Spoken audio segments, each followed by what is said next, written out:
Alright, let's get to the review vid for exhibition race number 4 at Laguna Seca. Special thanks to Chapo for being the only one to show up and serve a strike from the previous race. Got to see that in action. And thank you very much, Chapo. The others on the strikes either did not show up for exhibition race 4 or did and took the risk of starting with 1 or 2 strikes and took the risk of getting to a strike 3, but nobody did.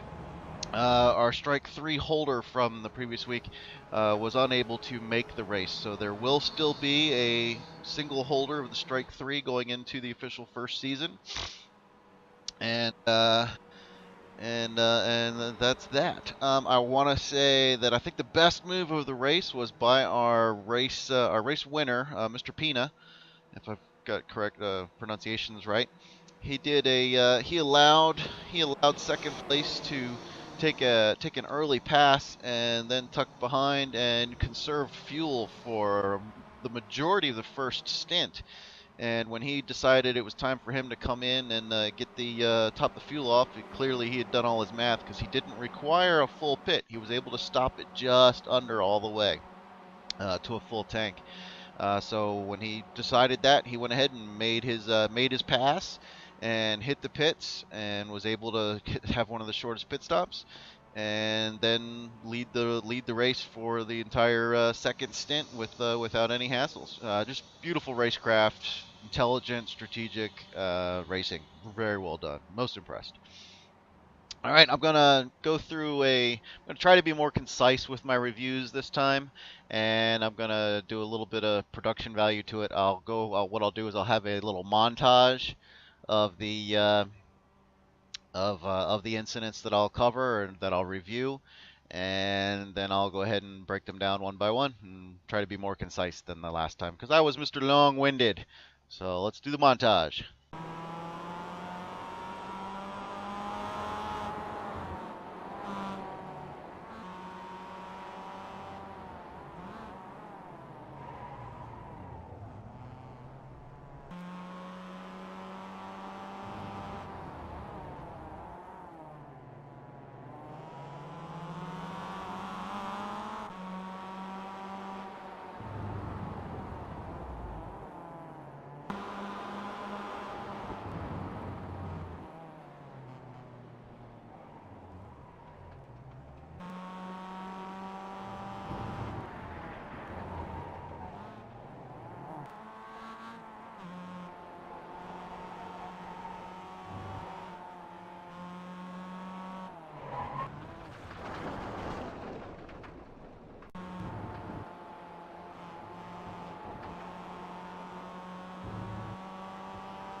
All right, that concludes the montage, and you probably noticed I threw a couple in there that were just fine examples of some decent track re-entry, some etiquette for track re-entry. There was more than just those two, but I didn't want to overdo that for the incident montage. But those were a couple fine examples where they were paying attention to their F3 box and it didn't cause more trouble while recollecting themselves after a spin. So let's get to the breakdown on these. First one, we got a lap one here. This looks like just missing the brake marker, their brake spot there during the first, really the second turn here of lap one after the pace car is off. Here we have from quite the large distance back. There's essentially a kind of a slow speed, a small battle with three cars vying for position here over the final turn on lap one, feeling each other out and whatnot. And then we just have from a far distance back from zero presentation on an inside line, just looks like a misjudgment on their brake marker, just taking in more info than they were prepared for. And there we have that. We have another very late move for pass. We don't have a defensive line taken by our head car, but what's important here is this is going to happen a lot. It's a very good training opportunity for everybody. Braking zone is not where you need to start using your brakes. Braking zones are clearly defined areas on a track. We are underpowered cars. We can often go until the very, very ends of the braking zones before we need to apply our brakes. Some faster drivers can do later. Some faster drivers choose to do earlier because they recognize slow in, fast out is the best way for an underpowered car to do a good lap time. Here we have for this final turn, brake marker or brake zone. Here's our white line with our 4 card. That 4 card, I think the mouse shows on here. Nope, it might not. Number 4 here, that's the beginning of our braking zone. We don't have a defensive line by the ahead car. They are choosing what would be considered an earlier, they're on the early side of the braking zone for this turn, which then opened up the door for just a very late dive. You can see they're just not holding the line even while they did that. And then we end up with this very slow through the apex and on the brakes past the apex for producing a very slow lap time. And then the head car, who was on the gas where they should be, had a slight tap. I wouldn't rule a strike on this one. The pass is extremely questionable, and just a lot happened. A lot of us are very new at this. But the light tap damage here, where he tried to, I can't really say what he tried to do, but his front end is the one that takes the damage. So that hurt himself for the entire next 53 laps of or 50 full length of the race, however long he survived. Whereas a light tap in the rear was insignificant and inconsequential to the car that did the complete zero presentation dive.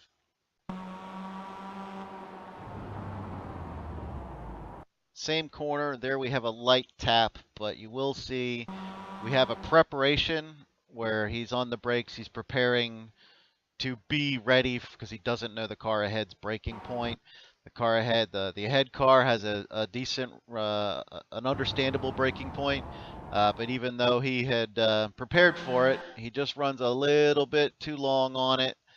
For that mild contact, and again, his mistake there costs himself, not the car ahead. So every effort was made to avoid it, and the damage affects his own race, not the car ahead.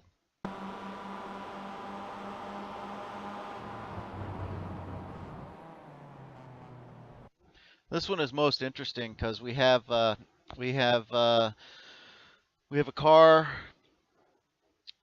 having a good run, making a nice approach, and acquiring good presentation before the braking zone. They still choose to get on the brakes early they still choose to get on the brakes early, be conservative and cautious going into the corkscrew. And then our car ahead, who was being overtaken, just they get a little bit too late on the brakes, or actually at the right time, but you can see the car's unstable. It does a little shimmy shimmy, so all that braking power is lost as the car is essentially trying to slide. You don't have well balanced full four tire contact with the ground, so the braking requirement becomes longer now, and just a little bit too long for what they were prepared for. They tried to not you could tell that they were trying not to have this incident happen. They pulled it inside, tried to keep it out. Unfortunately, we end up with a with significant loss of pace to the car who gets tapped there, and it also involves a car who showed the caution there, even though they had good presentation, was a little bit received some more damage there. The X on this one does go to the car in the middle for the loss of control of the vehicle. It's an unfortunate one because it's a good learning. That's a tough learning experience for all of us. We all got to go through that one, but got to do it.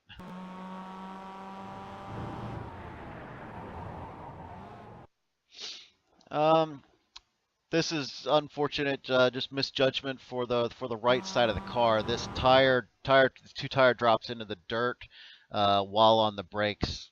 It just unsettles it, sets it out. Unfortunately, once the mistake was made back here, coming in at an angle and just misjudging it, there was nothing they could do to avoid that crash. But that is a significant pace delay for one, just like the last one, for the car ahead and the car behind them. So there we go.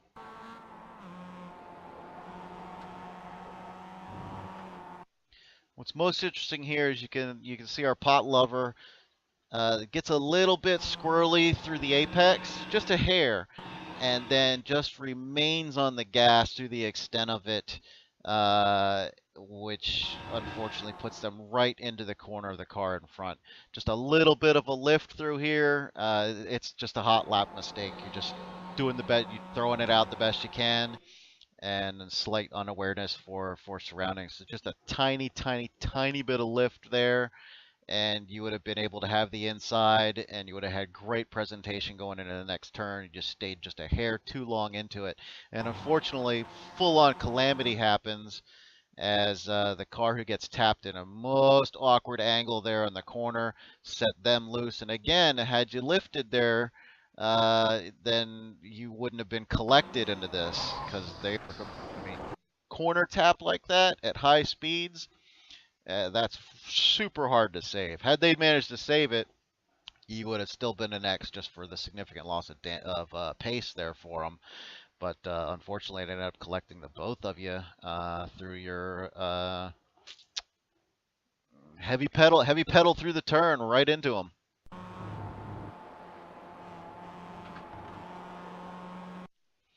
Here we got a car who just killed the inside bumper, unsettled it, unsettled the car, and trying to save it, couldn't save it, caught the clip on the car ahead, and we've got the loss of time for the spin, and we have a full-on complete. It's just unfortunate in the place that it hit them. That's a race ender with the amount of crabbing that did to that passenger rear wheel. It's very unfortunate, and clear strike.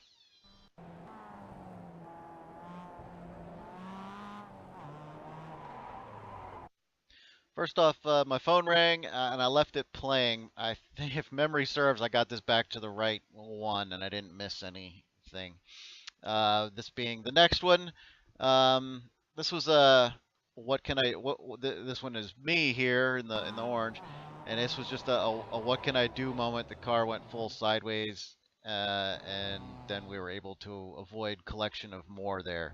So I I can't fault the guy for losing control of it. That happens to people, and I just was wrong spot at the wrong time. So no issues.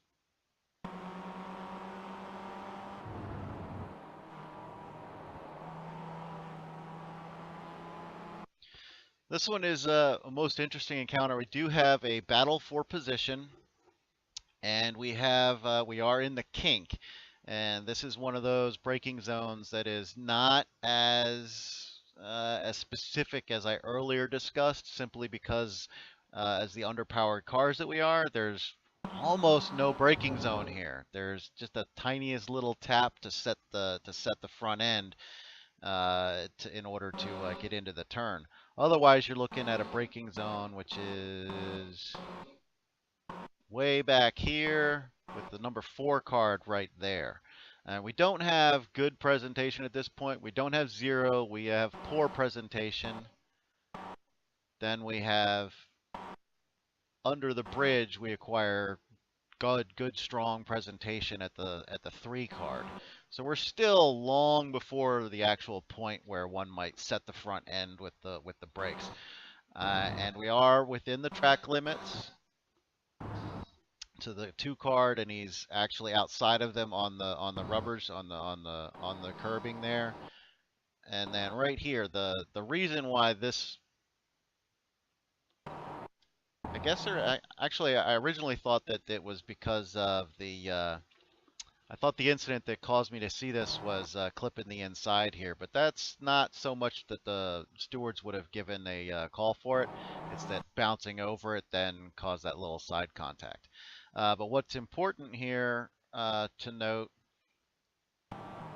is that the room here the room here by our outside car, our overtaking car, does not leave enough room on the inside. You can see that the track limits are actually the white line. The grinders and the painted apex are, well, the painted apex is a training tool for this being an instructor's track, and then the grinders there, the padding, are safety. That's safety measures designed and built into the track for the safety of the drivers. The track limit is the white line, and there's just not enough room for a car between the white line and our overtaker, which unfortunately has the car's unsettled there by touching the apex bouncer and bounced him right into the car. My initial decision was no incident here because there's a strong battle, and but that there's not enough room. There's not enough room left, and we do have vehicle damage and actual incident, which affects the point structure for our LPI ladder.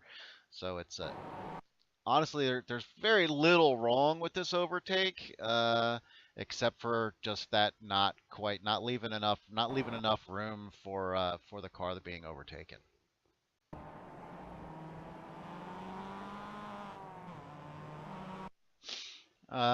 Unfortunate, we have a loss of control. It does happen, and in this case, damage is made to another car in the event, and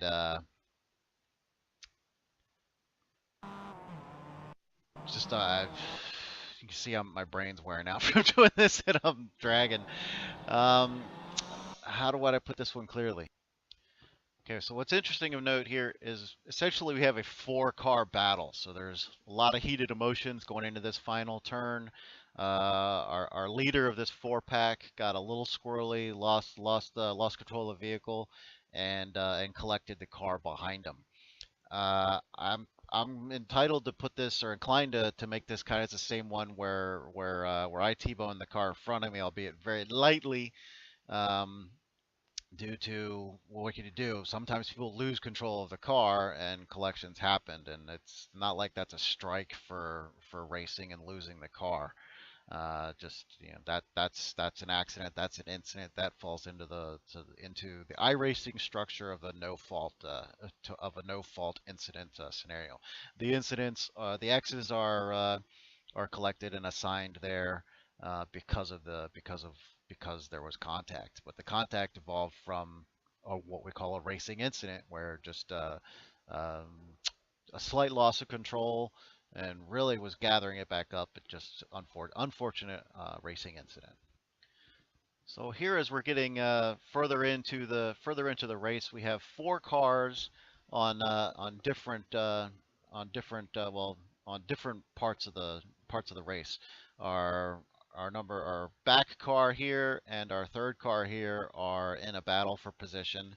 Car here is laps down and moving out of the way of those two. And then our car here is not as far down as the car I just showed, but is down from the two who are battling. And they attempt to slow up just as the car behind them is moved over to allow these two to get through. What this car does is slow at the very beginning of the braking zone, where this area doesn't require it until much farther ahead. And unfortunately, their choice is on the racing line instead of off the racing line. So changing the pace of your vehicle on the racing line is that's a big no-no and clearly just a mistake. Your intention was to, hey, they're to my right coming around. I'll slow down over here and give them room. Their thoughts are, I need to get around this next turn as fast as possible. I'll just scoot over here to the racing line where I should be, wait for the go a little slower, wait for the car in front of me to make the turn and then go. So it's that decision to brake on the racing line, which is where the strike comes from on this one. I appreciate the thought, the consideration was on point with how we want to be thinking. It's just a mistake of positioning. For a for a change in pace or a braking to allow facilitation of cars behind you, you do not want to be on the racing line for that. That would have been a move over and then brake, which in this case would have been a bad idea, which you clearly were thinking because you got a right-hand turn coming up and they're coming off of a left-hand turn, so they're over on the right. This would have just been a situation where you want to stay in it, do the best you can around this turn, and then either stay on the racing line and give just a little bit of a lift off the throttle so that they can squeeze around and make a pass effectively as they would, or at that point move off to the right here and brake or lift so that they can just stay on the racing line and go around. Either one of those two would have been the better option.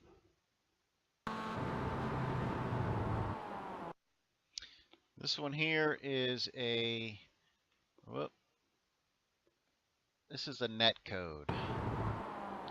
On the brakes, we don't actually have contact to the rear of this car, but we do show damage on the front end of their own. So there's no strikes on this one. This is a net code. Just share a little bit more caution, perhaps.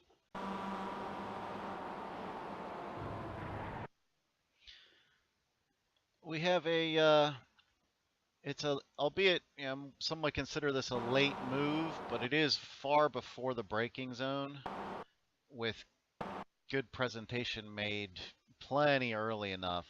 And I think what we have, well, we have a lap down car facilitating a pass at an awkward spot, which leaves them too far to the left at a blind turn. And once they caught the dirt, they were kind of screwed at that point. And far enough away that the overtaking car, I can't imagine that they would have known that what was coming at that point.